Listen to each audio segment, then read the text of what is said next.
everybody, welcome in. Good to have you all here with me. And thank you for checking out this video. So as you can see, we've got me. I'm here. I'm trying out a new little format piece for this. So we got the name of the channel over on that side. There we go. And I got a fancy new document camera. And I figured, you know what? I'm going to start putting myself in the corner of the video here as well. So today is the first time we're going to try that out. And we're talking prime factorization today. So, as we're going through this video, excuse my voice, because it is a little bit rough after today. I was talking a lot today. So it's not going to sound the best, but bear with me if you will. But today we are talking prime factorization, factor trees, trying to break down a number into the smallest pieces that we could possibly can. Okay? That's our goal. So, to find the prime factorization of a number, we need to break down that number into the smallest parts that we possibly can. And those are our prime factors. Okay, just a quick reminder, if you haven't seen the prime and composite numbers video, a prime number is a number that only has two factors, 1 and itself. Composite number has more than that. Could have 3, could have 20. It depends on the number. But we're looking for the prime factors. A lot of the times when you're going to see the prime factors in a prime factorization, you're going to see a lot of 2s, you're going to see a lot of 3s, maybe some 5s. But the goal is to try to get the smallest prime numbers you can. Okay, and the smallest pieces that make up a bigger number. Okay, so numbers that multiply together to get a bigger number. Now we're going to go through an example here, a few examples to help kind of show that to you and illustrate that for you. So my example right here is 24. When we break 24 down, we can break that down into 2 times 2 times 2 times 3. Okay? All of those numbers are prime numbers. They are the smallest prime numbers we can get out of 24. And when we multiply those together, they equal 24.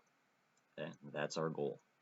We start with the big number, break it down, then we check our work to make sure that it does in fact multiply together to get that number we started with.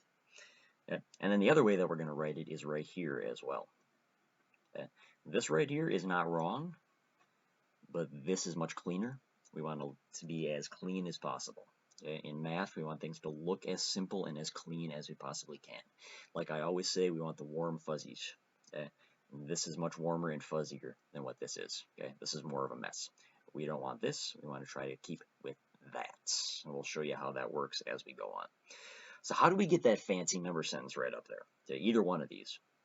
We are going to make a factor tree, and this is a factor tree. Okay, we start off with our big number right up here. In this case, 24. That's going to be our first example. And I want to break that 24 down. I want to think of two numbers that I can multiply together to get 24. There are multiple different routes you could take, different roads that you could possibly decide to choose. In this case, I decided to go 12 times 2. I know 12 times 2 is an easy one to multiply together to get 24. That's what we did. So I started off 12 times 2. Okay, and that's what this level is at. So I make two branches just like a tree. And straighten out the paper here.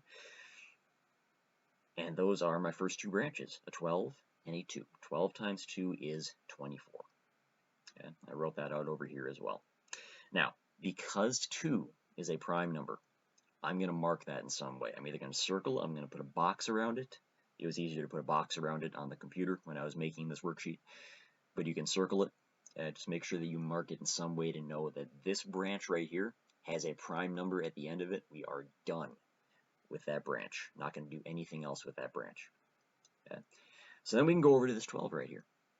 12 is not prime, so we can break that down a little bit more. 12 I decided to break down into 6 and 2. 6 times 2 is 12. Just like I have written out right here. And again, that gives me a prime factor, which is exactly what I'm looking for. And it gives me another number that I can just break down more. Okay, so 6 times 2 is 12. I put a box around that 2. Feel free to circle it, put a triangle around it, whatever you want to do. Just make sure you mark it. And then we can break down our 6 right here as well. We can break that down into 3 and 2. 3 times 2 is 6. Just like I have written right there. Both 3 and 2 are prime numbers. So I circle them or mark them in some way. And we are done. Every single one of our branches has what I call a fruit at the end of it, whether it's a circle or a box, whatever it is. We're just trying to keep with the whole tree theme right here. So that's my goal. We've got everything marked at the very end whenever we get a prime number. We have a 3 prime, 2 is prime, 2 is prime, and 2 is prime. So then we take those numbers. Okay? Now, kind of getting ahead of myself right here. Let's move this up a little bit. So this is, like I said, only one of those different ways that you could make this factor tree for 24. There are different routes that you could take, okay, depending upon what you feel like doing. But no matter what, as long as you end up with the same prime numbers at the end, that's all that makes the difference. Okay? As long as you end up with those, you built it the right way. So the plan is to break that down just like we did, trying to get some prime numbers at the very end of each branch. And then we mark them as we went through. Okay? And whether it's a circle, whether it's a box, triangle, if you want to put an octagon around it, really get fancy, completely up to you. Your choice, just make sure you mark it. And then our next step right here, we're going to list them out from smallest to largest, and that is a very important piece as well. Okay? So that's exactly what I did up here. If we were going to redo it, I was pointing at nothing right there, it was not on camera. If I was going to redo it, I would say, all right, we have a 2 here, and I'll cross off a 2 just to make sure we don't rewrite that 2. I've got another 2 right here. I've got another 2 right here. Now as I'm doing this, you notice I'm putting a dot in between. That is the same as a multiplication sign. If you're watching this video, you're probably getting to a point where you're going to start to see letters in your math. Okay, the alphabet is going to start to invade your math class. So if we are putting an X in there to show that we're multiplying, it's going to get a little confusing once we start actually using X's for algebra and other types of math. So a little dot makes it nice and clear that it is multiplication. Okay, so we've got all three of our 2's, and we also have a 3 down there. I'll cross that one off. Now, like I said up on top, right up here, this and this are the same thing right now, but it's not pretty. Okay, so what I'm going to do is I'm going to say, okay, I've got 2's, and I also see a 3. How many of each do I have? I have 1, 2, 3 2's, so I can say 2 to the 3rd power because there are 3 of them. And I have 1 3. If it helps you to stay organized, you want to put a 1 up here just to say that there is 1 3, you're more than welcome to do that. Okay? You do not have to put a 1, okay, 3 to the 1st power, but if you want to, it helps you understand it a little bit better, you're free to do so. Okay? And then we put a box around that. That is our final answer. Okay? And just like I have down there, exact same thing that we just wrote out, and exact same thing that you saw right up on top. Okay. And as I mentioned, you don't necessarily have to put the 1 on there if there is just one of a certain prime number at the end. Completely up to you. Okay. So that is what we're going to do here. So let's go through a couple examples. So we're going to start off by creating a factor tree for each of these, and then we are going to write the prime factorization for each number. So we're going to start with 36. Okay, so first things first, I need some branches. Next, I want to think of, okay, what are 2 numbers I can multiply together that are going to get me 36? The first one that pops into my head is 9 times 4. Just like 24, you could do any number of different routes. Okay, you could do 2 times 18. You could do 4 times 9. You could do 3 times 12. Okay? Whatever you're most comfortable doing, feel free to do it that way. As long as we get the same factors at the end, that's all that matters. So I'm going to start with 9 times 4. That's just what the first one was that popped into my head. So 9 and 4 are not prime, so I can break both of them down even more. 9 I can break down into 3 times 3. And 4 I can break down into 2 times 2. And what I like about that is all of them are prime. So my job's done. Making my tree is done right there. I can circle that because 3 is prime, 3 is prime, 2 is prime, and 2 is prime. They only have factors of 1 and themselves. Okay, paper's getting a little bit crooked there. That's going to bother me. All right. So I've got my numbers. I got my prime factors. Now I can write it out. But I'm not going to put my final answer down here quite yet because I want to write it out longhand first. So I've got a 2. We'll write down a 2. I see another 2. We'll write down another 2. I see a 3. We're going to write down a 3. I see another 3. We're going to write down another 3. So that's technically not wrong, but I would much rather have it cleaned up a little bit if we can clean it up. And this one we can clean up. So I see a 2 and I see a 3. How many of each do I have now? Well, I happen to have 1, 2 2s, so I can go 2 to the second power. And I also happen to have 2 3s, so I can do 3 to the second power. And that, my friends, is the prime factorization of 36. Simple as that. Okay. Now, if you would have gone a different route with that, you could have gone with 3 times 12, would have gotten you the exact same prime factors at the very end. And no matter how you do it, as long as you pick 2 numbers that multiply together to get 36, you're going to end up with the same prime factors.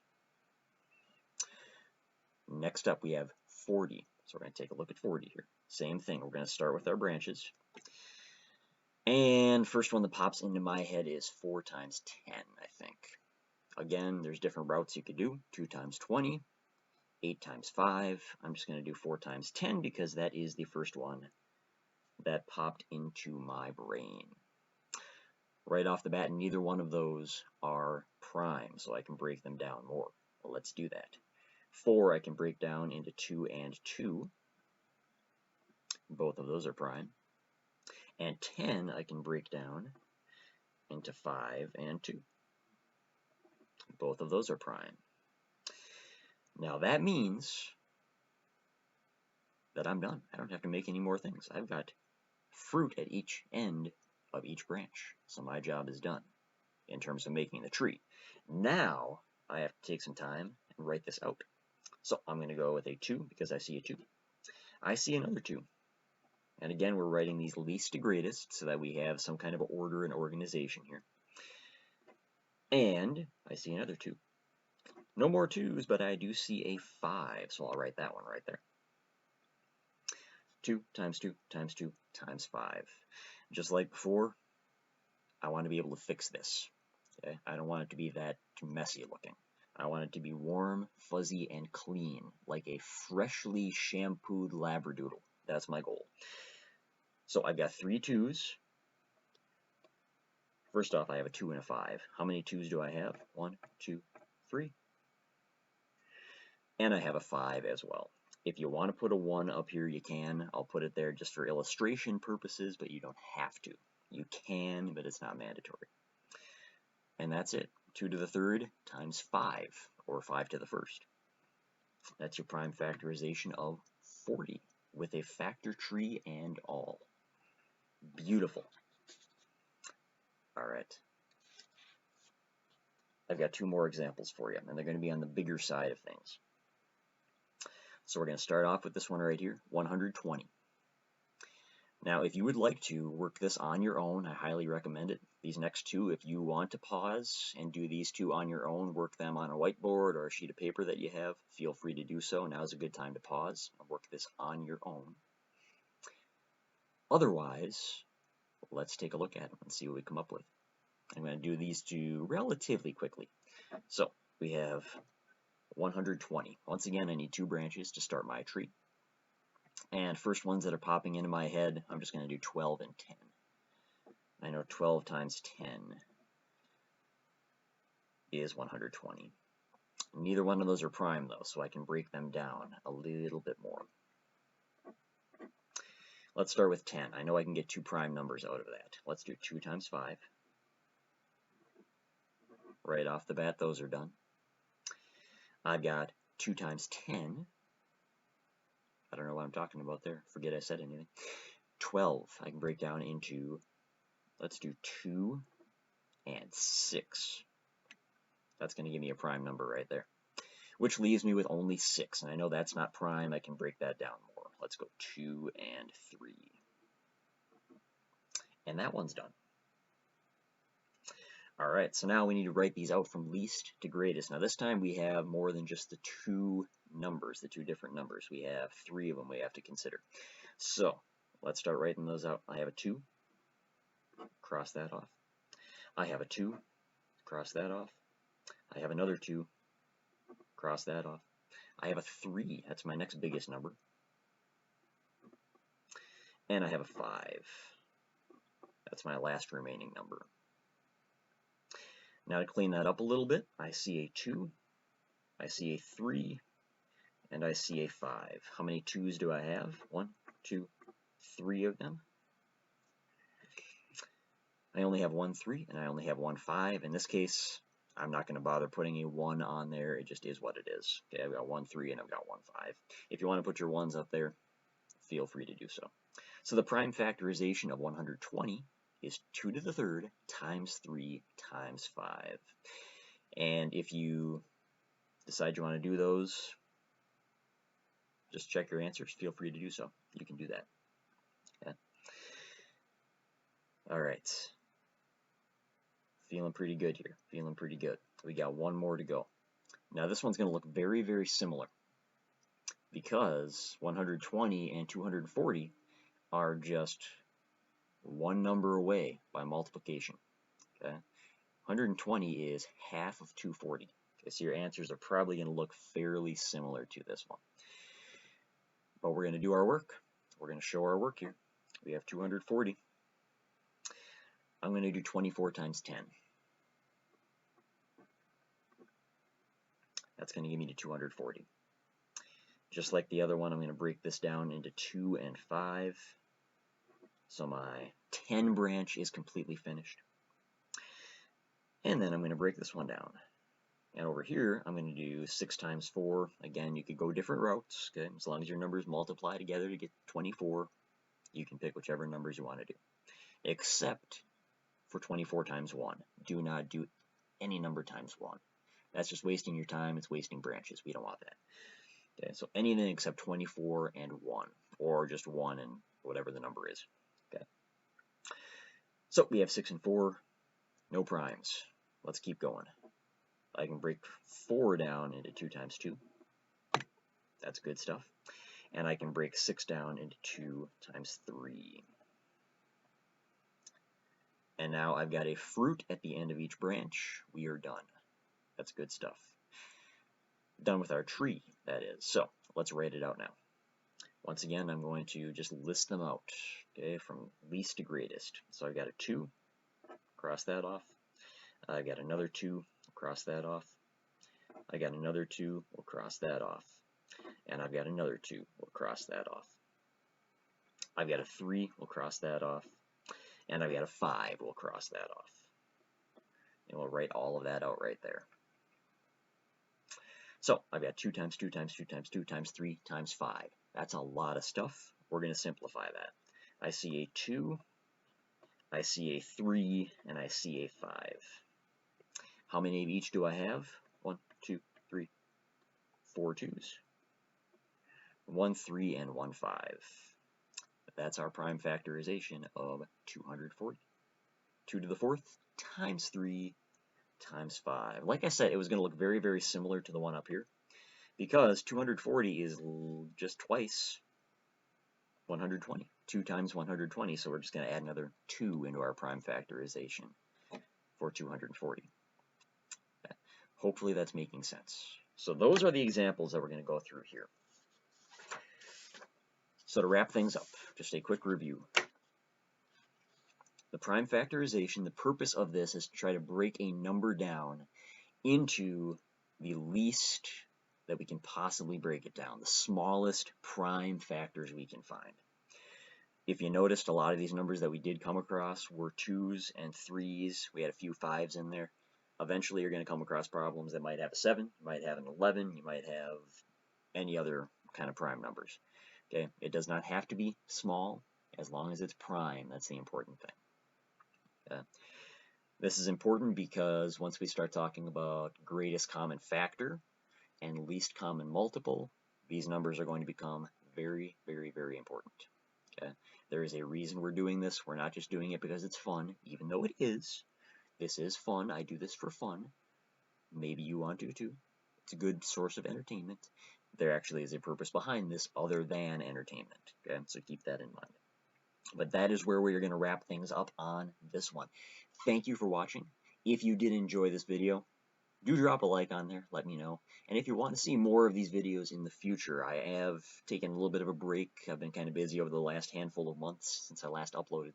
But I'm going to try to get more of these videos put up as time goes on here. Make sure I'm covering things that are important to you, things that are going to be important for anybody out there that might be watching that has questions about any math concepts. So, drop a like if you like this video, if it was helpful to you. Hit that subscribe button if you do want to be notified more in the future, and don't forget to ring that bell icon as well. So thank you for spending some time with me learning math. I hope you have a great rest of your day, great rest of your evening, great rest of your whatever it happens to be, and until next time, I hope all of you will take care.